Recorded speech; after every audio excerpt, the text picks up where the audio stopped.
Have you ever looked at someone else and wondered, why does she seem so peaceful? Why is she so patient when life is messy? Why does she forgive so easily, while you are still replaying yesterday's conversation? Meanwhile, you are sitting there thinking, I prayed this morning and I already lost my patience before breakfast. Maybe someone cut you off in traffic. Maybe someone left your message unread. Maybe a coworker made that same sharp comment again.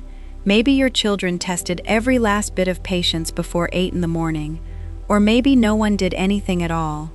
You just woke up tired, mentally worn out, emotionally thin, spiritually dry, and suddenly you do not feel very close to God at all. I have been there.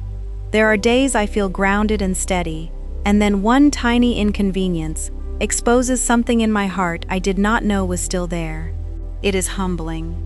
Sometimes I want to react instead of respond.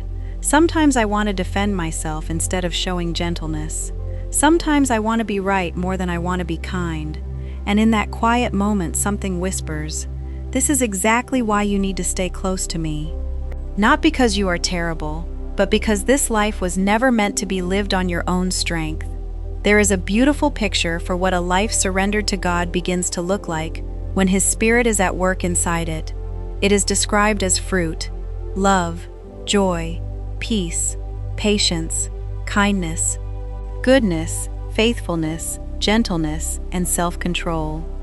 Notice how it is phrased. It does not say the fruit you have to manufacture. It says the fruit of the Spirit. That one detail changes everything. Fruit does not grow by trying harder. Fruit grows by staying connected to the source. An apple tree does not strain to produce apples.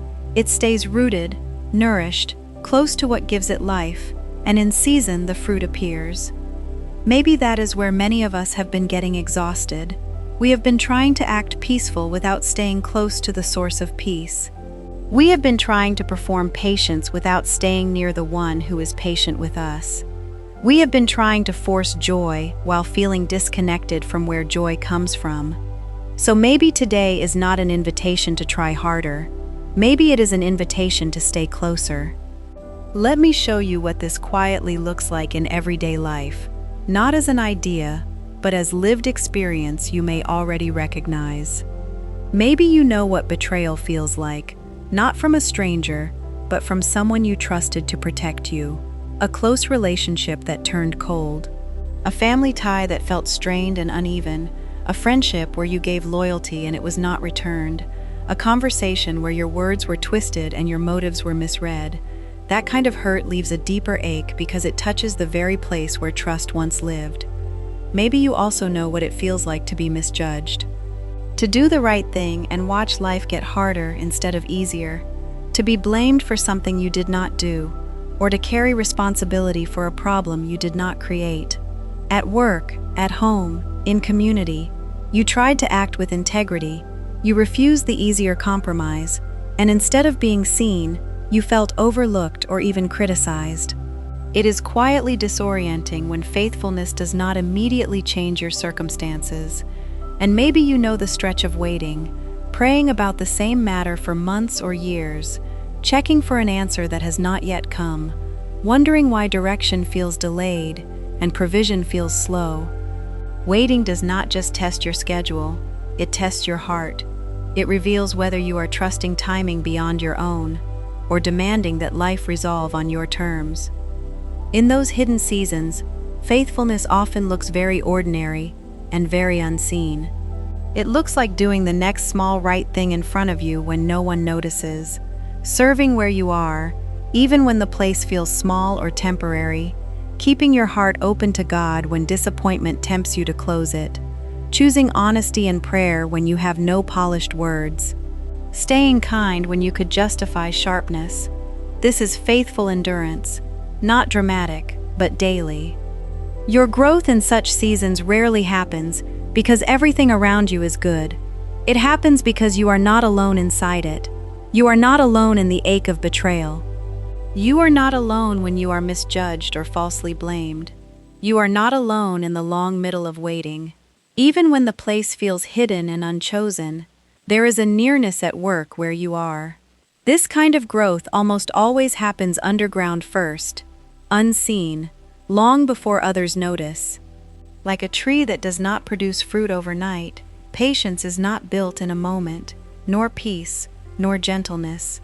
They grow slowly, one difficult conversation at a time, one unanswered prayer at a time, one act of forgiveness at a time, one quiet choice of faith over fear at a time. So please do not dismiss the season you are in, just because it feels slow or ordinary. We live in a world that celebrates quick results, quick healing, quick answers, but real formation cares more about who you are becoming than how fast you get there. We often pray, "God, get me out of this," while the quieter work within is shaping who we are becoming in this. That does not mean your pain is enjoyed. It means your pain is not wasted. You do not need to know where your story will be in 5 years to keep walking today. Today is its own invitation to trust, and this growth is not measured by how impressive your life looks from the outside. It is measured by who you are becoming when no one is watching. Are you becoming a little more loving, a little more patient, a little more gentle, a little more faithful? Not perfectly, but progressively. That is real transformation. Not perfection, but formation. That is true for you too. And if difficult seasons can show how this quiet fruit is formed through hardship, there is another truth that explains why this still feels like such a daily struggle. Why is it still so hard? If you genuinely want to honor God, why do you still wrestle with anger, jealousy, impatience, pride, selfishness, anxiety, unforgiveness? If you have whispered, "What is wrong with me?" hear this: you are not alone. That struggle is universal for anyone sincerely trying to live by faith. Inside every person of faith there is a real tension. One part longs to follow what is good and loving and honors God. Another part pulls toward what is easier, immediate, self-protective. Both voices speak. Both feel convincing. There is an encouragement that says, "Walk by the Spirit, and you will not give in to those lesser desires." Notice the word, walk, not sprint, not leap, not arrive instantly. Walk. I love that word because walking is steady, intentional, one step at a time. But it gives room for breath and for grace. Some days that walk feels joyful, prayer feels natural. Other days it feels slow. Some mornings you long for stillness. Other mornings you must choose it when you do not feel like it. That is okay. This relationship was never built on perfect feelings, but on quiet faithfulness. Honestly, there are days I sit to pray and my mind is everywhere else. Emails I have not answered, a hurtful tone in a message, the to-do list on the counter, the dishes, the laundry that never ends. Have you done that? You open your heart to reflect, read a few lines to center you, and within seconds you are planning dinner. Our minds wander, we feel guilty, then we believe we are not good at this. But you are not asked for flawless performance. You are asked for daily dependence. Walking this way means coming back again and again, every day, sometimes every hour, sometimes every few minutes. This life was never meant to bring you to a place where you no longer need God. It was meant to bring you to the peaceful realization of how much you need Him always. Our lower nature is loud. It wants what it wants now. Say what you think. Get even. Hold the offense. Protect yourself first. Make it about you. It is demanding and urgent. The Spirit's voice is different. It rarely shouts. It whispers and invites. Forgive. Wait. Be patient. Choose kindness. Trust me. Let it go. One voice demands, the other invites. Every day, in small moments, we decide which voice we nourish. Think of a garden. Water flowers daily and they grow. Stop tending the soil and weeds just appear. Our hearts are the same. Whatever we feed will show up. But when we give ourselves to stillness, even a few minutes, when we fill our minds with what is true, when we stay connected even when we do not feel spiritual, when we pray honestly instead of performing, something begins to shift. It is rarely dramatic, it is subtle. One day you notice, I did not react like I used to. You forgive a little faster, you worry a little less, you speak a little softer when you could have been sharp. You feel more compassion for people you once judged quickly. Not because you tried harder, but because something greater than willpower is becoming visible through you. Trees do not strain to produce fruit, they stay rooted. The fruit is evidence the tree is alive and connected. The same is true for us. People ask, how do I know if I am growing? We think it is measured by how much we know or how many messages we have heard. Those things matter, but deeper evidence is softer. Is your heart becoming more tender? Are you quicker to say, I was wrong, will you forgive me? Do you extend grace where you once kept a record? Are you learning to trust when you cannot see the outcome? That is growth. Maturity is not about appearing impressive. It is about quietly becoming more like the heart you follow, especially when no one applauds. If you feel frustrated because you are not there yet, hear this gently. You were never asked to produce fruit overnight. You were simply asked to keep walking. Stay close. Keep saying yes to that gentle nudge. Keep making space to reflect. Keep bringing your honest heart to prayer, even when words are messy. Keep getting up when you fall. Every surrendered step, even shaky ones, is a moment you are being shaped. Now let us walk slowly through each part of this fruit, not as a checklist, but as a mirror helping you see what is being grown in you. This is not a personality test. It is not saying you are outgoing so you have joy, or quiet so you have peace. These qualities are formed, not merely innate, they are character-shaped from beyond ourselves. That matters because we confuse personality with maturity. A person can be quiet while carrying a storm inside. A person can appear kind while holding resentment. True growth goes deeper than behavior. It begins in the heart and moves outward. Love. Love is first for a reason. Everything else grows from it. The world defines love by feeling.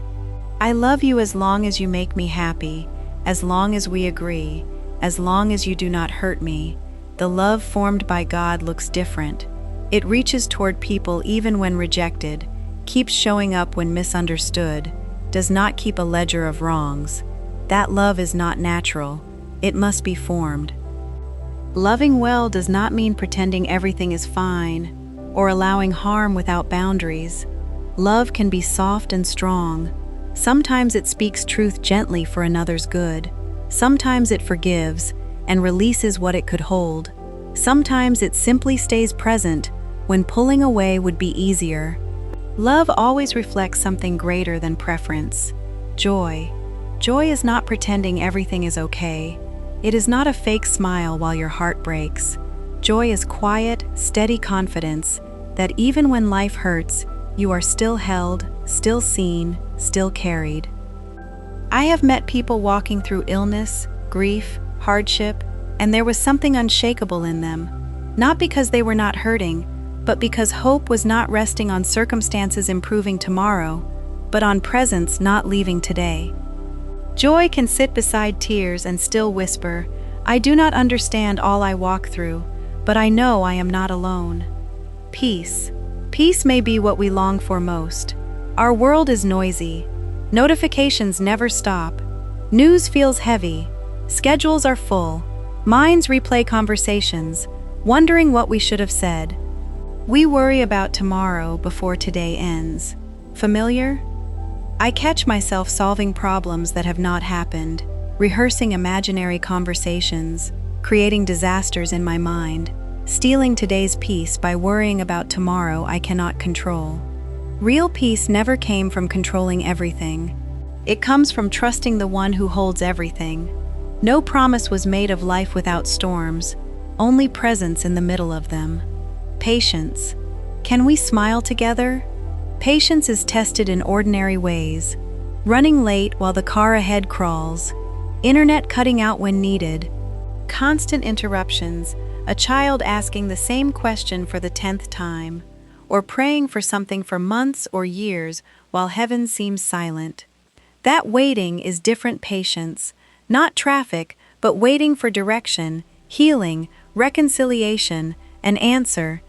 Those seasons stretch us and reveal whether we trust God's timing or demand our own.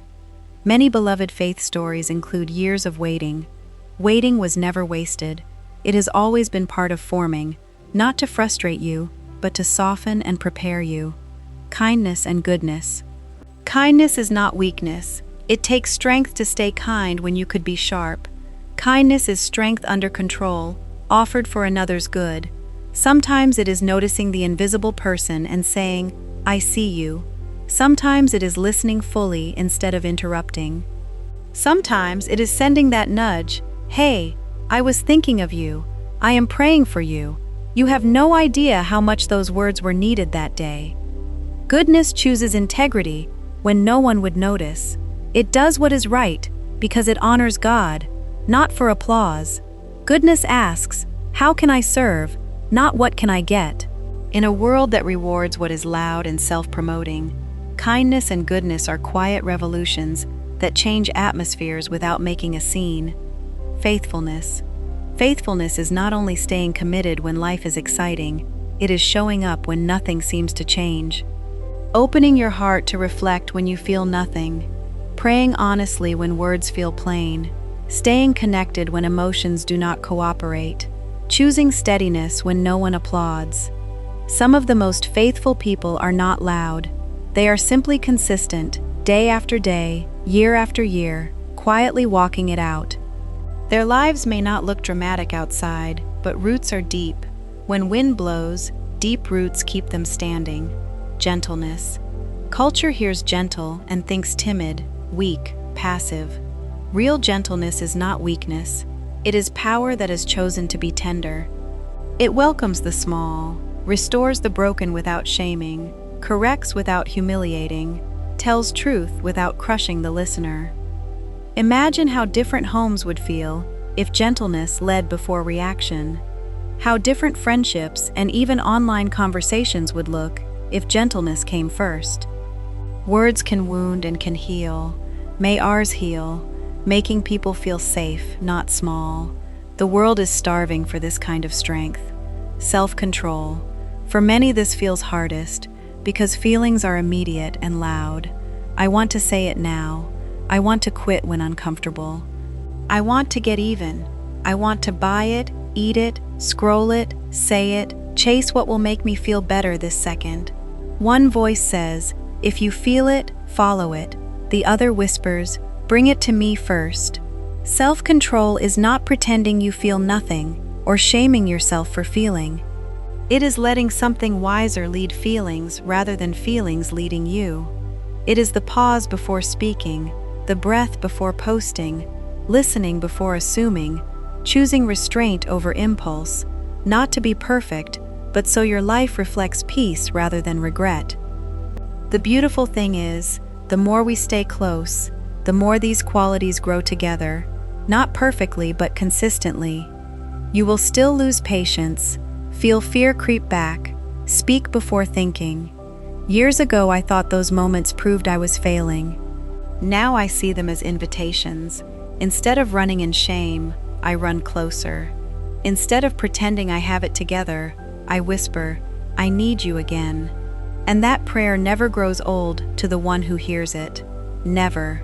His mercy renews every morning. His grace is enough for today.